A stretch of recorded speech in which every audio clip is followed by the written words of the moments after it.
Hello everyone, I'm back. Today we will talk about a very small but very helpful creature. That's right, it's house elves. House elves are the oldest creatures in the wizarding world. They work as slaves for the old wizard families.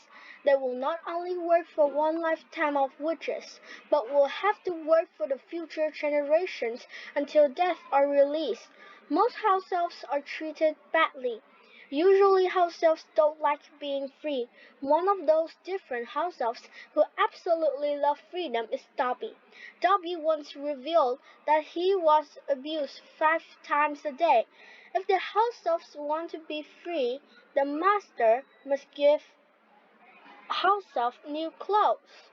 At the Black family, if the house elf was too old to carry the tea tray anymore, the master would cut off the house elf's head and hang it on a wall near the stairs.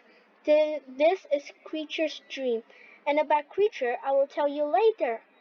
House elves are only allowed to use magic when their owner allows it. Otherwise, when the owner finds out, they will be severely punished, or else they will punish themselves. In addition, house elves have extraordinary magical abilities, being able to apparate into places where wizards cannot, such as Hogwarts, such as where Voldy keep the Horcruxes, having extraordinary magical abilities, but being subjected to such torture. Why don't house elves stand up for a revolution? It can be said that house elves had the idea that they must serve their owners. House elves never receive money. If you do pay the house elves, my condolences, you have offended the house elves. Okay, now we will discover more about the little house elf Dobby. Dobby is a house elf in a powerful dark family, the Malfoy family. But still, Dobby has a warm heart and loves Harry Potter. And he's Lucius and the Malfoy family. In Harry Potter and the Chamber of Secrets, Dobby is set free thanks to Harry's help. In the fourth book, Harry gave Dobby socks in the Gladrags wizard wear, and Dobby repays Harry by telling Harry what the mermaids refer to as Ron, and give Harry the gillyweed. But in the movie, the person giving it to Harry is Neville Longbottom. But Dobby died while saving Harry and his friends from the Malfoy Manor. Bellatrix Lestrange killed the house elves with a knife to the chest. Harry directly dug Dobby's grave with the words, "Here lays Dobby, a free house elf." Even J.K. Rowling has apologized for this, but the people are still sad. Like Dobby, Creature is also a house elf in the Dark family. But Creature carried the same idea as the Blacks. Hate muggles, muggle-born squib, and are of that sort. Creature loves Regulus, Sirius' brother, although they must obey their master's words without liking them. House elves can change those words however they please. An example for you guys to understand. Although Creature hated Sirius, he still had to obey Sirius. On one occasion, Sirius yelled at Creature to go out. In fact, Sirius wanted to kick Creature out of the kitchen, but Creature assumed that Sirius allowed him to get out of 12 Grimmauld Place and to where Bellatrix Lestrange and Narcissa Malfoy were. This is also the source of Sirius' death. But don't get me wrong, Creature isn't much different from Dobby either. Creature loved the Blacks very much, despite being treated badly. Creature must live in a boiler under the stove.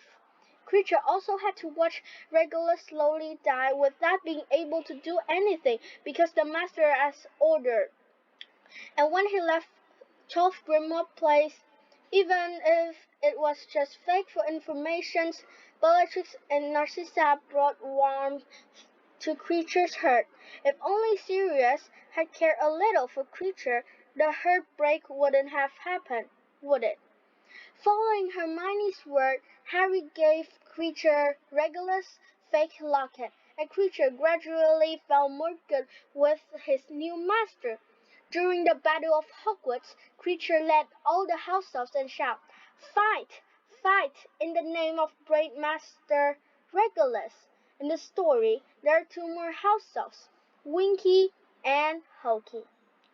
Winky is a female house elf of the Crouch family, famous for his difficult whimpering rhymes and especially dislikes freedom. He was falsely blamed for creating the dark mark in the Quidditch World Cup.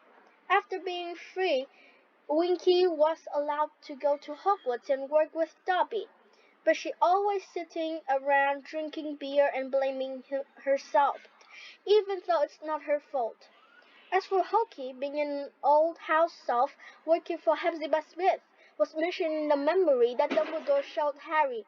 Does this name sound familiar to you guys? Yes, Hepzibah Smith is the last descendant of Helga Hufflepuff, one of the founders of Hogwarts. Hokey had his memory altered by Tom Riddle.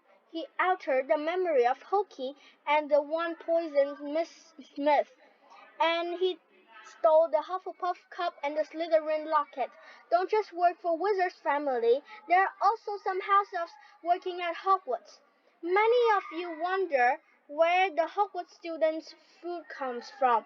Well, I tell you, it's the hands of these house elves, not a clapping from Dumbledore. Not only does cooking delicious food, house elves also do chores like carrying school supplies and so on. When she realized that house elves work at Hogwarts, Hermione made the Spiel organization, society for the promotion of elfish welfare. This organization has three members, Harry Potter, Ron Weasley, and Neville Longbottom. But there were also people who refused, like Fred and George Weasley or Hagrid, because they thought house elves want to be treated that way. Hermione even knit socks and hats for the house elves herself. But the only house elf who liked this thing is Dobby. And the other house elves hated it, and it showed by refusing to clean the Gryffindor common room anymore. If there are house elves at home, it will be very fun, right guys? The video is over. If you like it, please like, subscribe, and share with your friends. Thank you guys for watching my video. I'll see you guys soon. Bye!